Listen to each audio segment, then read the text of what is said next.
গাজার খান ইউনিস শহরের নাসের হাসপাতালে ইসরায়েলি বিমান হামলায় চিকিৎসাধীন এক হামাস নেতা এবং তার একজন সহযোগী নিহত হয়েছেন। হামাসের অর্থ বিষয়ক প্রধান ইসমাইল বারহুম এই হামলায় নিহত হয়েছেন।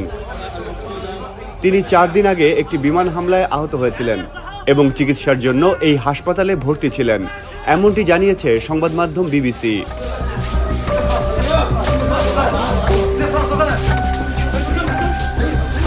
আইডিএফের দাবি, গোয়েন্দা তথ্যের ভিত্তিতে তারা জানতে পারে হামাসের গুরুত্বপূর্ণ এক সদস্য হাসপাতাল প্রাঙ্গণে বসে জঙ্গি কার্যক্রম পরিচালনা করছেন।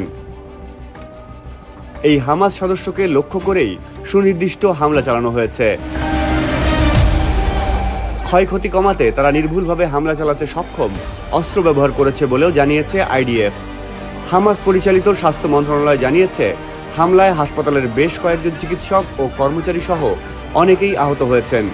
হাসপাতালের একটি বিভাগ ক্ষতিগ্রস্ত হওয়ায় তা দ্রুত খালি করা হয়েছে।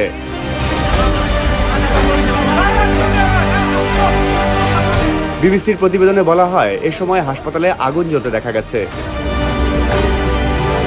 ইসরায়েল প্রায়ই অভিযোগ করে হামাস হাসপাতালগুলোকে অস্ত্র ও কমান্ড সেন্টার হিসেবে ব্যবহার করছে, তবে হামাস এসব অভিযোগ অস্বীকার করেছে। এর আগে একই দিনে হামাসের আরেক নেতা সালাহ আল বারদাউইল বিমান হামলায় নিহত হন।